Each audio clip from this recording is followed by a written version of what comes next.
There you go. So welcome to Cooking Fun with Joanna. I am Joanna, your host. I am a holistic nutritionist and the owner of Nutrition in Motion. So I help you to unravel the layers of your pain that are causing your health symptoms so that you have better health outcomes and you love your body and your life. So cooking is supposed to be a fun thing, and cooking is one way that we can take care of ourselves. So today we are making cheesy portobello chicken cutlets. Well, we're going to make the cutlets. I actually just have chicken breast with broccoli. So it's actually pretty easy. We're going to be cooking the chicken first and then putting it on a plate on the side, then cooking the broccoli and the mushrooms, putting in all the other spices and whatnots. And then hopefully the pan that you have is a heat tolerant pan, because at the end we are actually going to be putting the, why is my light going out? We are gonna put the pan into the broiler so that we can brown the melted cheese on top. So I'm gonna put you on pause for a second. My light seems to wanna like keep turning itself off, so we'll just see. So in terms of the ingredients for the cheesy portobello mushrooms, chicken cutlets, and broccoli, we're gonna use 2 tablespoons of olive oil, probably one tablespoon for the chicken and 1 for the broccoli and mushrooms. Then we're gonna make 4 chicken cutlets. So I'm gonna use 2 chicken breasts, and we're gonna cut them as gingerly as we can into cutlets. Salt, pepper, a large head of broccoli, and I do have a fairly large head of broccoli. A 1/4 cup of water, 1 cup of sliced onions into half moons. So if I've got 1 big onion, it might be 1 big onion, or it might be an onion and a half. Okay. If you want to use leeks instead, you can do that too. 2 tablespoons of balsamic vinegar, 2 tablespoons of Worcestershire sauce, a teaspoon of Dijon mustard, 2 tablespoons of thyme, and 4 ounces of sliced Gruyere cheese. If you don't have Gruyere, you can just use any kind of Swiss cheese. Okay. Mm-hmm. And if you want, like me, I like to add, I think we're going to add garlic into this too. My little light keeps turning off, so I'm just not going to deal with it. So first thing we're going to do is we're going to heat up the big frying pan, and you're gonna put it onto medium heat. Let that heat up a bit, and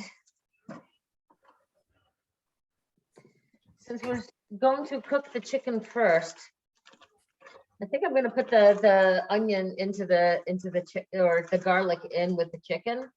But the first thing we're going to do is, I'm going to move my bottles over so you can see what I'm doing, is we're going to take the cutlet and we're going to cut it into, or we're going to take the chicken breast and cut it into cutlets.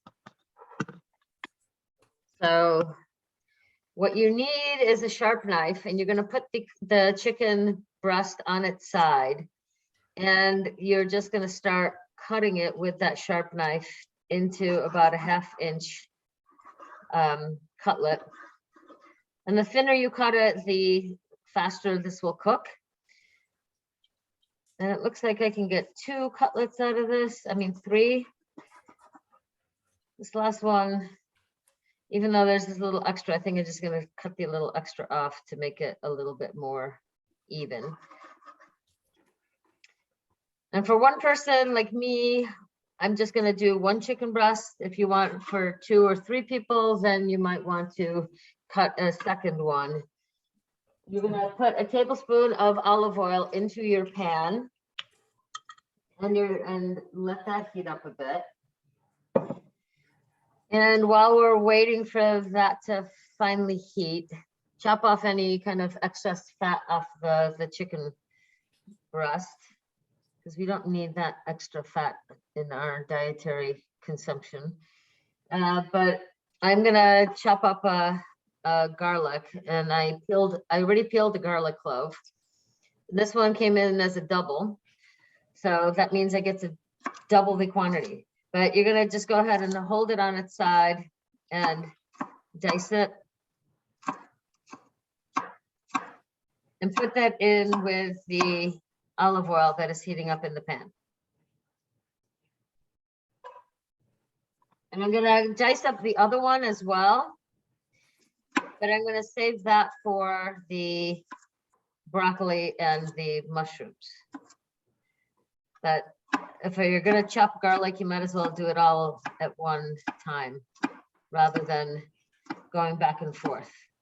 So I'm just gonna keep this on the inside of my cutting board so it can just stay here and be available for when I'm ready. So I've got the 3 cutlets. I'm gonna move you over to see what it is that I'm doing here at the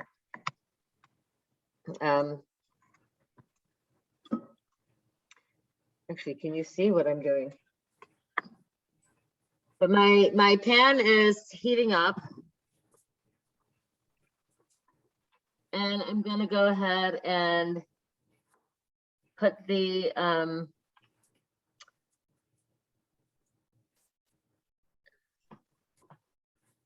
make sure that the oil is covering the whole pan. And it's now just starting to warm up. So it's gonna be another minute before I put the chicken in, because we wanna make sure that we brown the chicken on each side.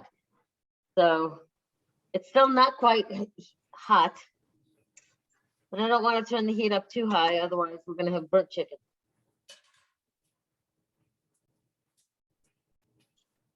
So I'm gonna put the chicken on the pan.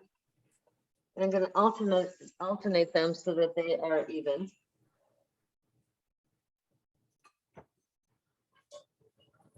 And this is where, you know, I'm going to go wash my hands, but we're going to put some salt and pepper onto the chicken.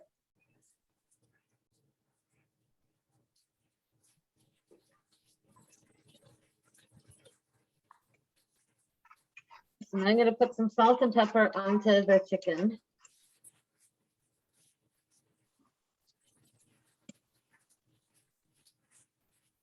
And it's amazing how slippery everything is when you wash your hands and don't get all the liquid off your hands. All right, there. Now I've got the salt and pepper on my chicken, at least on one side. And that might be all we need. And I might turn this up just a teeny bit so that it starts to brown.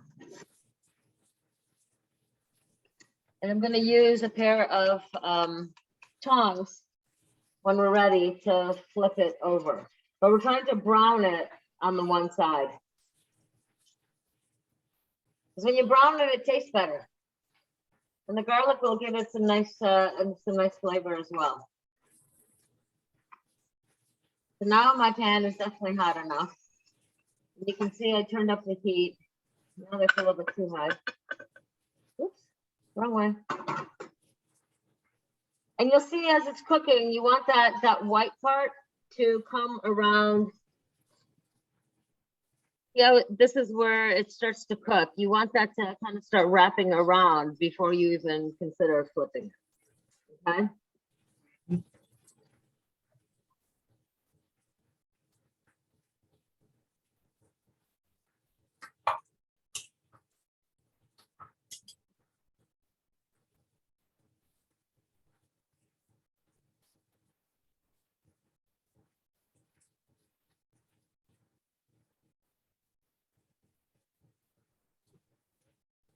Now, it'll take another minute or so. There's one little piece. Yeah, we want to make sure that it's brown. So if you flip it and it's not browned yet, if you pick up a corner and it's not brown, then it's not time to flip it over yet.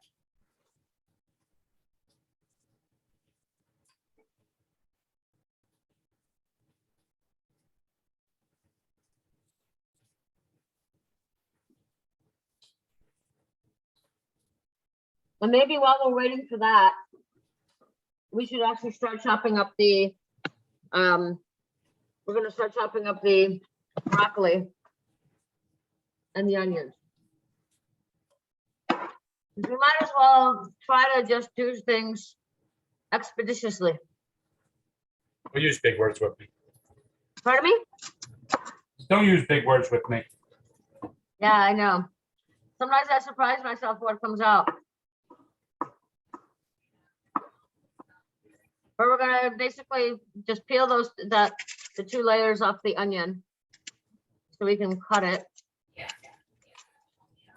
more My evenly. onions are done. And you're This is- gonna just cut this into half moons. Yep, that's what I did. All right. Well, for those who have not prepared ahead of time, like me, I'm gonna cut it right now.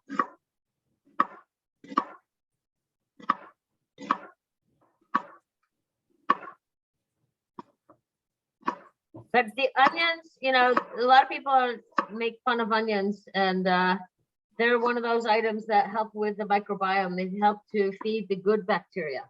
So they need some of those insoluble fibers, and they also have alliums in it, which are good for anti-inflammatory properties. So onions are pretty darn good for your overall health. And the garlic is also good for boosting the immune system and keeping those vampires away. So I'm gonna go ahead and keep cutting this, and then I'm gonna check on my chicken and see if it's time to flip it.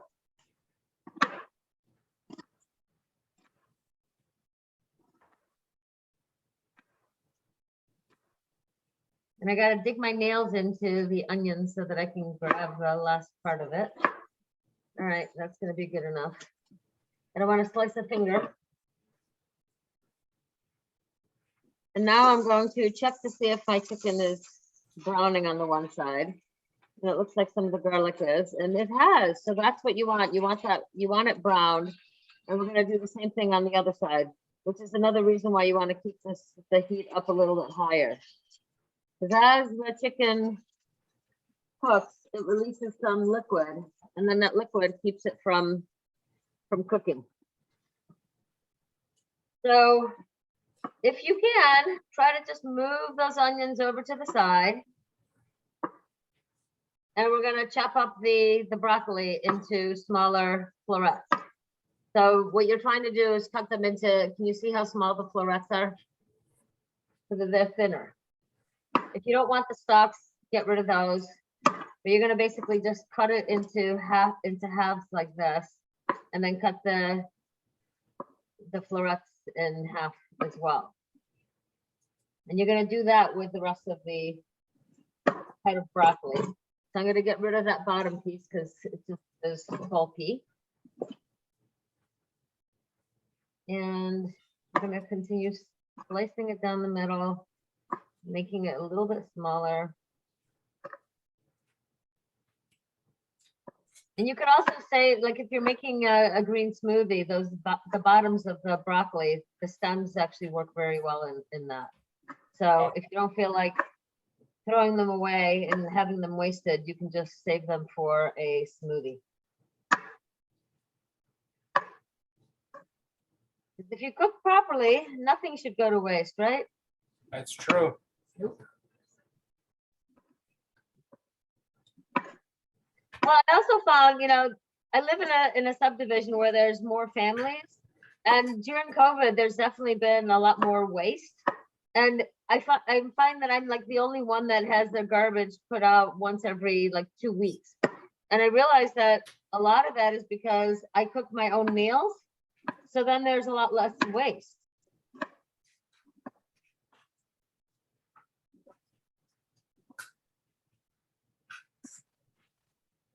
All right, my broccoli is all chopped up.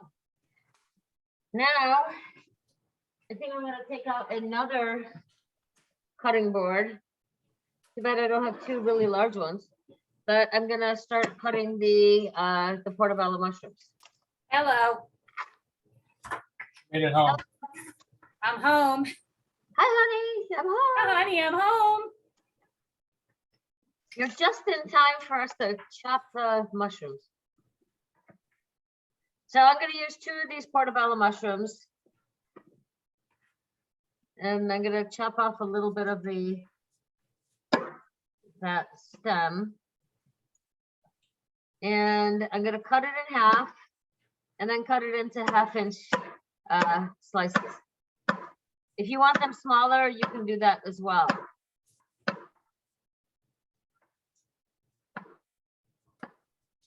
So I'm gonna try that with the next one where I'm actually gonna cut it into thirds and then cut it. And that might be a better size. But this way, once we take that, the chicken off the pan, then we can just go ahead and start cooking everything else. So going back to our chicken, this is what mine looks like. And I'm gonna check to see, this guy I never flipped over. It's starting to brown, which is good. And I'm gonna just leave it there for another minute because the last thing we want is half cooked chicken. So we're gonna keep it on that higher heat. And I've got these little extra bits that are coming off because my chicken was defrosted. So it's letting out this little extra bit of liquid. But once we take the chicken off, then we're gonna start putting the onions, broccoli, and mushrooms all into the pan. After we add a little bit of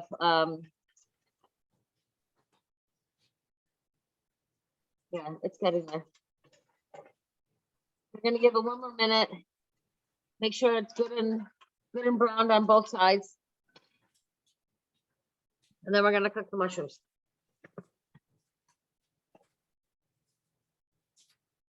And the one thing that's good about the Gruyere cheese, I don't know about you, but I ended up getting a slice like this. So we're just gonna slice it into thin slices. But the Gruyere is it's great for cooking, but not so great for just eating on its own.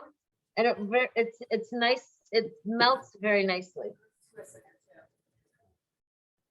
And because it's a European cheese, it's made with grass-fed milk or cows that graze in grass. So it's less inflammatory. And it actually has omega-3 fatty acids in it. And the omega-3s are actually anti-inflammatory as well. So I'm gonna just assume that the chicken, oh, look at that.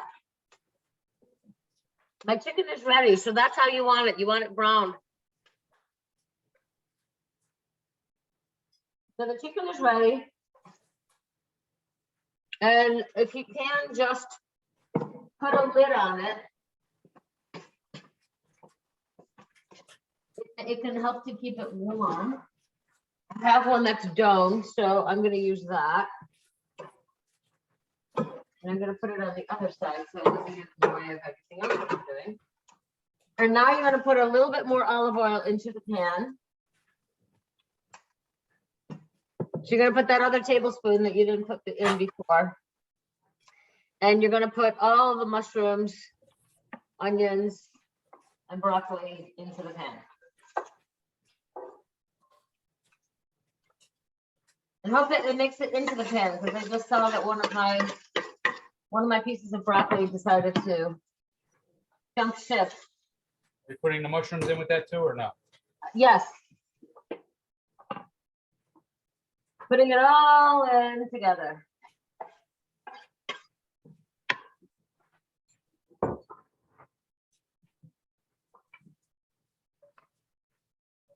And then this is the fun part of just waiting as well, is we are just going to be watching it cook. But we could also put some salt and pepper on it. And we're going to caramelize this a little bit.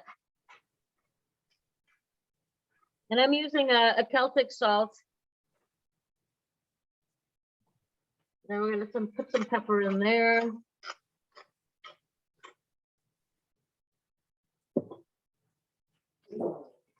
And now the key is to try to get the onions and everything on the pan so that it starts to cook.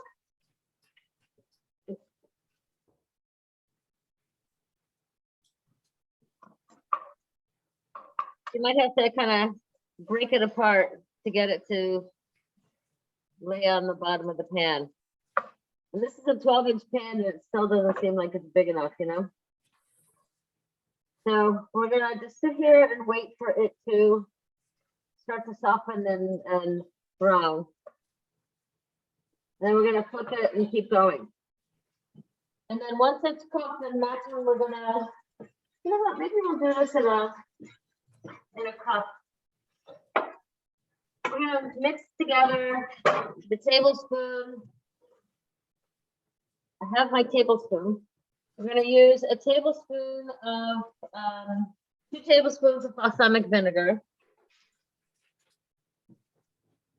I'm gonna put this into a bowl and mix it all together. That's 1 tablespoon. There's 2. And then we're gonna put in, I think it's 1 tablespoon of, nope, it's 2 tablespoons of the Worcestershire sauce. And I don't even know what Worcestershire sauce tastes like, but we're gonna put in 2 tablespoons of that. There's What was it? 1, Tablespoon of balsamic vinegar and 2 tablespoons of Worcestershire. 2 tablespoons of balsamic vinegar and 2 tablespoons of Worcestershire sauce. Yes. Or 2 of each. 2 of each, and then 1 tablespoon of Dijon mustard.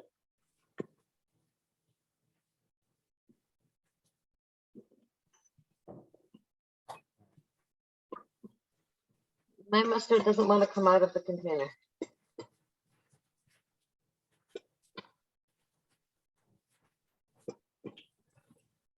How much of the mustard? 1 tablespoon. 1. 1. Guess I'm at the bottom of my container. I guess that's close enough.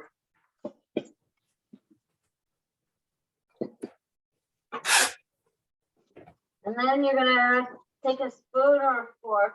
I'm gonna take a teaspoon.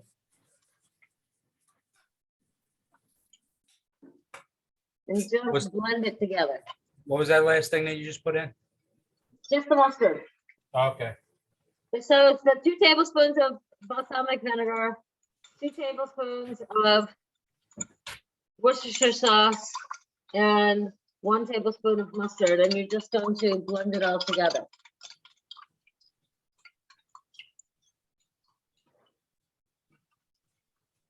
And I think I'm starting to hear the sizzling going on.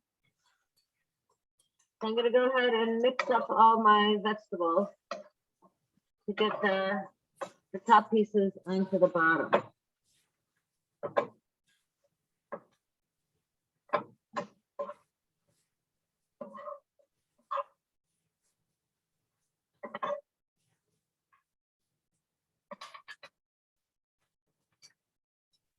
Did you put the garlic in with that? I put it in at the beginning with the onions, yeah. Because it was on my cutting board. So if you don't put it in yet, go ahead and add it now. We're just gonna let this sit here and caramelize. And maybe the mushrooms will start to shrink a little bit, because they typically do. But they're not quite as wilty as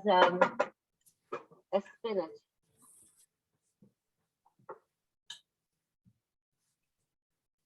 But I still left it at that medium-high heat so that it would cook properly. Not necessarily cook properly, but I call it properly because if you want to caramelize it, it's got to be at a higher heat. If you just saute it, it'll all get cooked, but it won't get that caramelized flavor. And I find that the caramelized flavor really gives it a good flavor.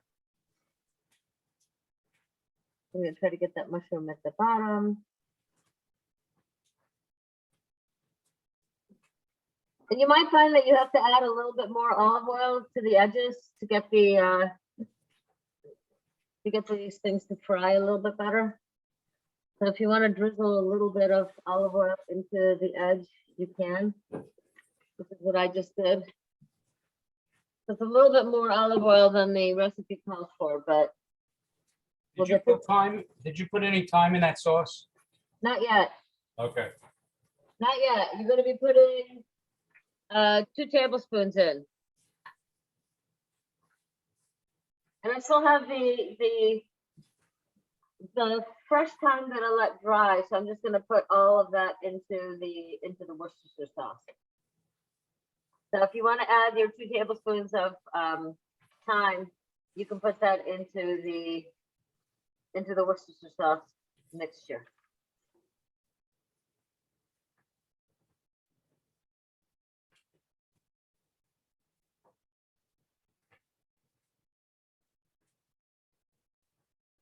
And if you wanted to take these stems and stick them into your olive oil, that'll give your olive oil some extra flavor. I think what I'm going to do is just leave these in the container, peel all the dried leaves off, and then dump the rest of it in. Because otherwise I'm getting too many stalks into my Worcestershire sauce.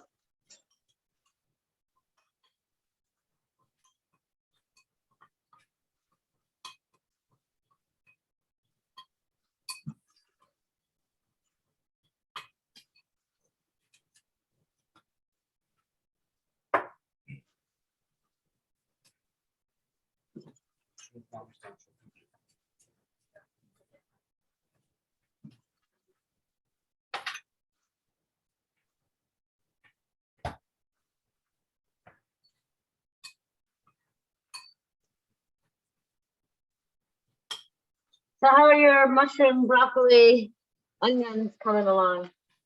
Very good. I'm gonna stir mine in a minute. And if you're wondering what I'm doing, I have this big container here where I recycle. Well, I don't know if I call it recycle, but I have woods in the back of my house. So instead of having a compost pile, that is my compost pile. And then I throw that into the woods. So if you're wondering where I'm throwing my stalks, that's where they're going, into the compost pile. And the only time I can't access the woods is in the winter when we have lots of snow. But until that time, I'm just going to continue doing what I'm doing. And I think it's time to stir your mushroom and broccoli. And now it's starting to caramelize.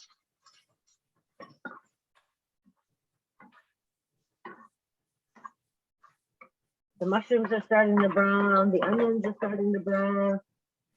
So now you just want to stir it up so that everything gets covered and everything is getting caramelized.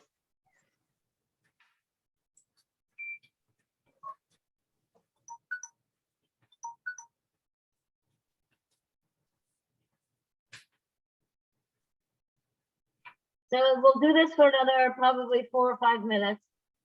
And then we're going to add maybe even a little bit longer, I don't know.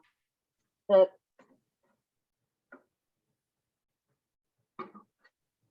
probably better to keep that away from the flame, so it doesn't get so hot when I have to touch it. But once we get this caramelized to the right amount, and we'll test to see if the broccoli is actually soft, then we will add this Worcestershire sauce combo into the broccoli and mushrooms.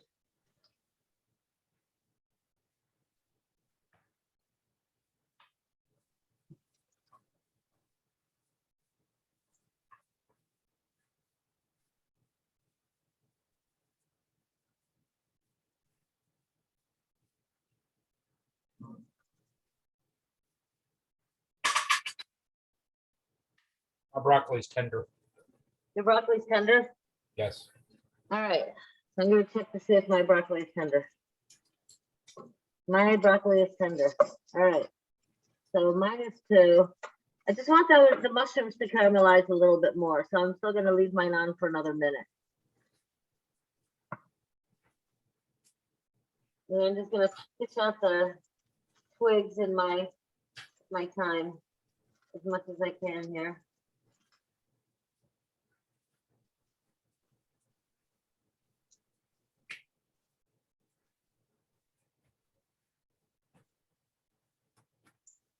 All right, now it is time to, oops, there's a big split. Don't want that in there. Now it's time to add your thyme and Worcestershire sauce blend. And just pour that into the vegetables.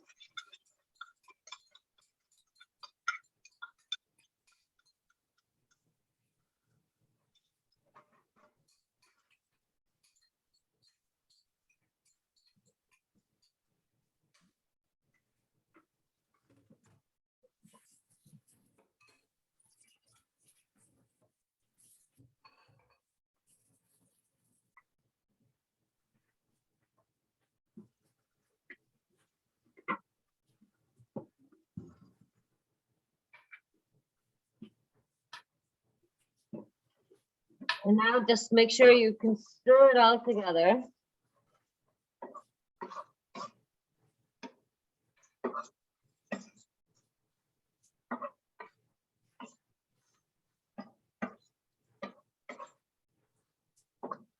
And you're also going to add a 1/4 cup of water. I knew there was something else missing.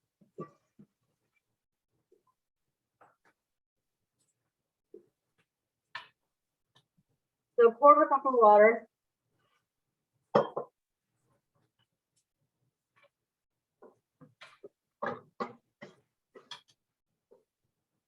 And you're going to turn on your oven. What? You're going to turn on the oven. With the grease?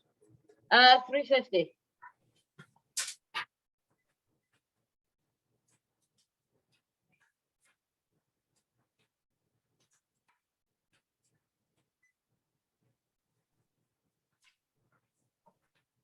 Maybe it needs to go in the broiler. I don't know. We're just going to let this sit there for a minute. And we're going to add the chicken back on. And while we're waiting for that, we might as well slice up the Gruyere, right? Now I'm going to move that over to the side, flip that over. And wipe off my knife.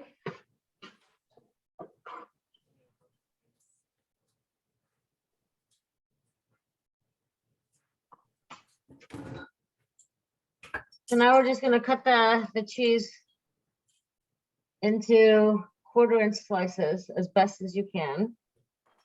So they should be about that thick.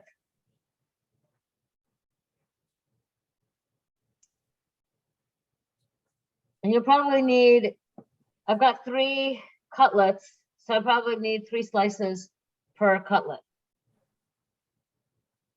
Maybe I'll make more just in case. Whoops, that's not even a slice.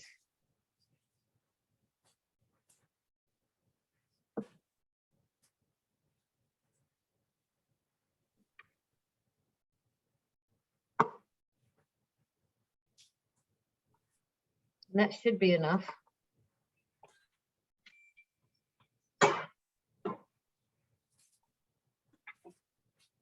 So now we're going to take the chicken, put it back into the pan.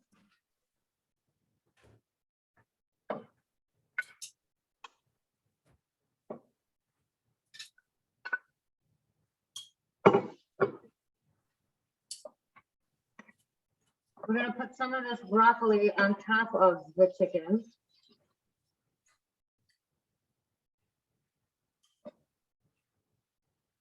We're going to turn the heat off.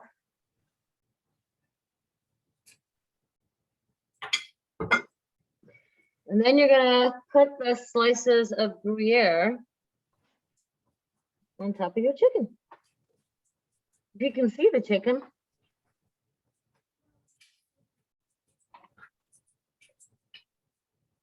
Mine's here someplace. All right, so there I've got three slices per, no, that one doesn't have the 3rd slice. So 3 slices per chicken.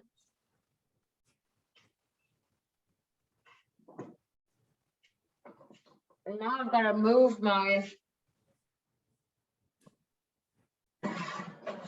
my tray a little bit higher.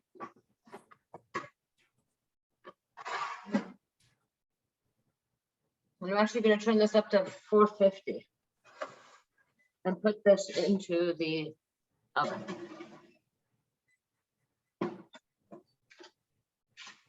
And then we're just going to brown.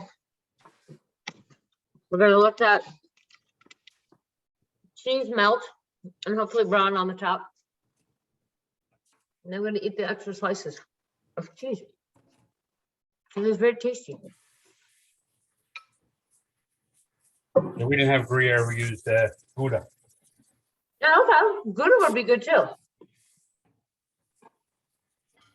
It'll taste just a teeny bit different than mine, that's for sure.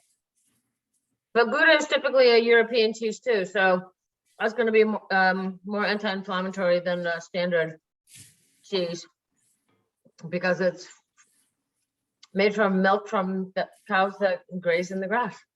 And when they're happy cows, they make happy milk. Right?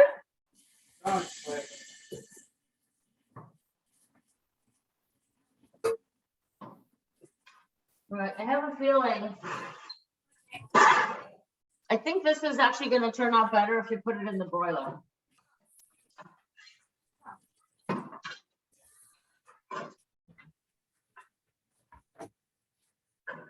Then you'll get the top of it. So I'm putting mine into the broiler. I can do that, that's not that. I think because then it'll come from, from top down. And hopefully brown the melted cheese a little bit better and kind of brown it a teeny bit. And then we get to eat. So that should probably take a minute. So I will get myself a fresh plate to get ready for our culinary adventure. And I'm actually gonna use a steak knife so I can cut the chicken a little bit better. And I'm gonna sneak a peek, see what it looks like.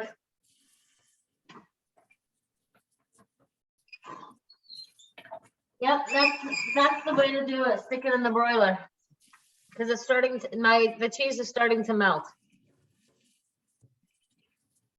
And that is the whole point, right? Yes, it is. Yes, it is. Remind me I'm cleaning as I'm watching. That's okay. Hey, we have to do what we need to do, right? Save But if time. I go clean, then you get to see the back of my head. And I'm not sure that's really what you came here to see is the back of my head. So I'm just gonna keep talking. And we're just gonna, I think it's gonna be another minute to allow for the cheese to melt and to have a little bit of a brown top. So this should be a really nice little combination. It's got your broccoli, which is also anti-inflammatory. Broccoli also has indoles, carbonol, which helps to convert estrogen, excess estrogen into a form that the body will eliminate. So if you happen to be estrogen dominant, and men and women can both be estrogen dominant when they're under a lot of stress. And being that we are in a time of the holidays, typically that brings on a lot of stress. So the I had no stress, I'm sorry. all right, then I lied, but I have a little bit of stress going on.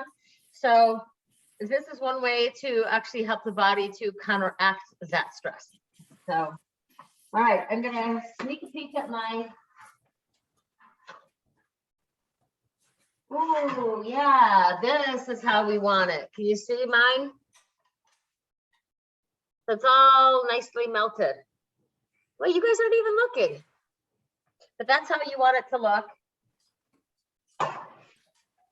I'm going to go ahead and turn that oven off. And I'm going to go ahead and serve myself.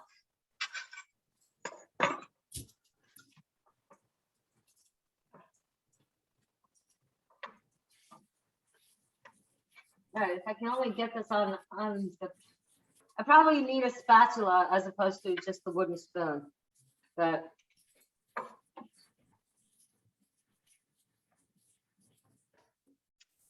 So this is what mine looks like. Well, how's yours?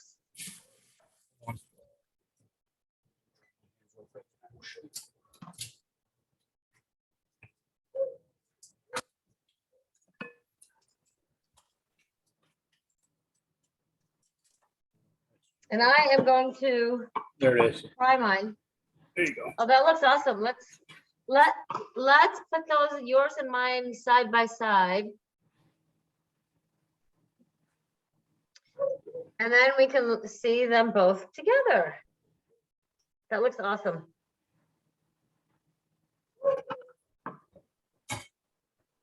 And now it is time to try it so that we can say that it tastes good too. Come on, Shane. Shane is gonna eat too? Yep, Shane's gonna try it too. All right.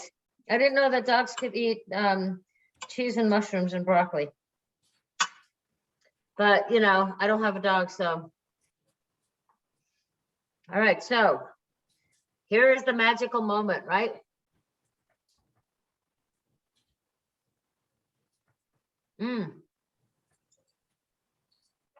It's hot. Should be, just came out of the stove. But you'll really, really like it.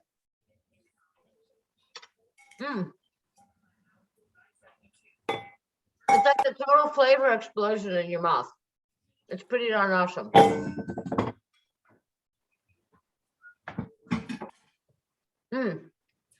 So this is really good. We are not going to have a class in 2 weeks because it's too close to the holidays, and that whole non-stress thing is going to come into play. True.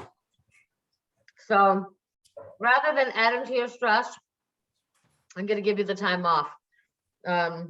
Maybe we can get together in person and have dinner together, but we're not going to have a cooking class. So our first cooking class is going to be in January. I don't know what it is yet, but I'm sure it's going to be delicious, just like this one. So if you have any questions, let us know how yours turns out in the comments below. And I am Joanna Hodorowska. You can reach me at www.nutritioninmotion.net. And if you have any ideas or suggestions of ingredients that you want to have included, please get a hold of me and let me know. Actually, something with fish, Joanna.